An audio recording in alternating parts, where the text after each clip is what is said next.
സൂചിപ്പിച്ച പോലെ നേരത്തെ കിട്ടിയ തെളിവുകളുടെയൊക്കെ അടിസ്ഥാനത്തിൽ നമ്മൾ ചോദിച്ചപ്പോഴേ അദ്ദേഹം ഈ പറയുന്ന ഒരു ആയുധം ഓൺലൈനിൽ വാങ്ങുകയാണ്. അതിനുശേഷം ഇദ്ദേഹം ഈ വെട്ടുന്നത്, അതായത് എങ്ങനെയാണ് ഈ കൊല്ലേണ്ടതെന്നുള്ള ആ ഒരു വെട്ട്, അത് ഒരു സോംബി വീഡിയോയുമായി ബന്ധപ്പെട്ട് അത് പഠിക്കുന്നു.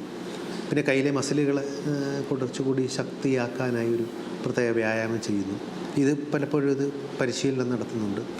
അപ്പോൾ അത്തരത്തിൽ വളരെ കൃത്യമായി തന്നെ പ്ലാൻ ചെയ്ത് കൃത്യമായി ഓർത്ത് അറിഞ്ഞ് അങ്ങനെ എക്സിക്യൂട്ട് ചെയ്ത് സ്വയം രക്ഷിക്കാനുള്ള എല്ലാ പഴുതുകളും ഇട്ട് അവസാനം ഒരു കുറ്റകൃത്യം പിടിക്കപ്പെടുമെന്നുള്ള ഘട്ടത്തിൽ വന്നപ്പോഴും രക്ഷപ്പെടാനും അപ്പോൾ പോലും ഐഡൻറ്റിറ്റി കാർഡ് എടുക്കാനും അതിനുശേഷമുണ്ടായ മുറിവുകളൊക്കെ തന്നെ സ്വയം അത് ചികിത്സ എടുക്കാനുമൊക്കെയുള്ള കാര്യങ്ങൾ അദ്ദേഹം ചെയ്തിട്ടുണ്ട്.